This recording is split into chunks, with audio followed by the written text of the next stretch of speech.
തീരുമാനത്തിന്റെയും ഇടപെടലിന്റെയും ഭാഗമായിട്ടാണ് ഈ സർക്കാരിന്റെ കാലഘട്ടത്തിൽ നമ്മൾ പുതിയൊരു കാര്യം, അതായത് ആന്റിബയോട്ടിക്കുകൾ ഓവർ ദ കൗണ്ടർ പ്രിസ്ക്രിപ്ഷൻ ഇല്ലാതെ കൊടുക്കാൻ പാടില്ല എന്ന തീരുമാനം എടുത്തത്.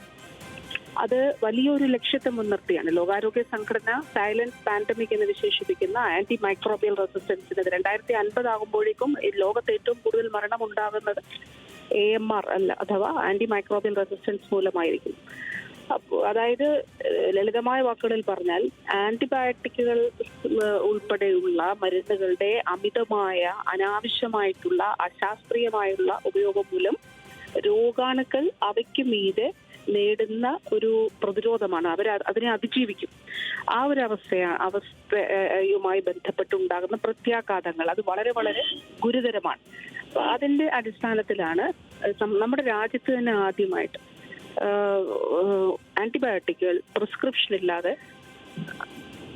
മെഡിക്കൽ സ്റ്റോറുകളിൽ നിന്ന് കൊടുക്കാൻ പാടില്ല എന്ന ഒരു നിലപാടെടുക്കുകയും അത് ഔദ്യോഗികമായി തന്നെ ഇക്കാര്യം ഈ മേഖലയിലുള്ളവരെ അറിയിക്കുകയും ചെയ്തത്.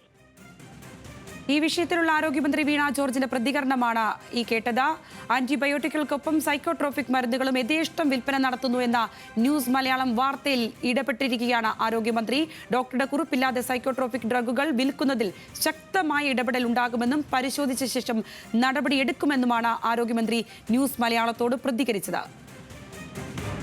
ഈ വാർത്ത പുറത്തു കൊണ്ടുവന്ന കെബിൻ കെന്നഡി ഇപ്പോൾ നമുക്കൊപ്പം ചേരുന്നുണ്ട്. കെബിൻ, എന്താണെങ്കിലും കഴിഞ്ഞ കുറച്ചധികം ദിവസങ്ങളായി നമ്മൾ ഇത്തരം വാർത്തകൾ ചെയ്തിരുന്നു. എന്താണെങ്കിലും അതിനൊരു ലക്ഷ്യപ്രാപ്തി ഉണ്ടാകാൻ പോകുന്നു എന്നുള്ള തരത്തിലേക്ക് ഒരു പ്രതികരണമാണ് ആരോഗ്യമന്ത്രിയുടെ ഭാഗത്തു നിന്നും ഉണ്ടായിരിക്കുന്നത്. എങ്ങനെ നോക്കിക്കാണാം കാര്യങ്ങൾ? ഒപ്പം തന്നെ ഈ വിഷയത്തിൽ കെബിന്റെ കണ്ടെത്തലുകളും എന്തൊക്കെയായിരുന്നു?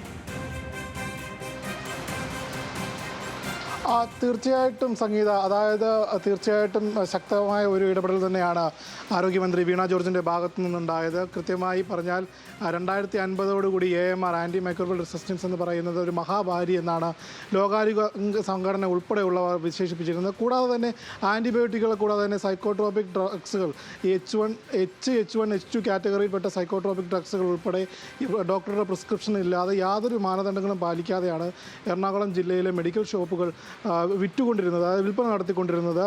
അതിലിപ്പോൾ എന്തിനാണ് അടിസ്ഥാനപരമായി ഈ മരുന്ന് കഴിക്കുന്നത്, എന്ത് രോഗത്തിനാണ് കഴിക്കുന്നത്, ഏത് ഡോക്ടറാണ് പ്രിസ്ക്രൈബ് ചെയ്യുന്നത്, കേവലം ഒരു ബിസിനസ് പരമായ അല്ലെങ്കിൽ വിൽപ്പന ചരക്കായി മാത്രം മരുന്നിനെ കാണുന്ന രീതിയിലാണ് എറണാകുളം ജില്ലയിലെ മെഡിക്കൽ ഷോപ്പുകൾ ഇത്തരത്തിൽ മരുന്ന് നൽകിക്കൊണ്ടിരുന്നത്. അത്തരമൊരു സാഹചര്യത്തിലാണ് കഴിഞ്ഞ 2 ആഴ്ചക്കാലമായി നമ്മൾ ന്യൂസ് മലയാളം നടത്തിയ അന്വേഷണത്തിൻ്റെ ഭാഗമായി ആദ്യഘട്ടത്തിൽ ആൻറ്റിബയോട്ടിക്കുകൾ നൽകുന്നതിൽ സർക്കാർ ഈ വർഷം ആദ്യം നിയമസഭയിൽ വീണ ജോർജ് ഉൾപ്പെടെയുള്ളവർ പ്രഖ്യാപിച്ചിരുന്നു. ഓപ്പറേഷൻ അമൃത് പദ്ധതി രൂപീകരിച്ചു.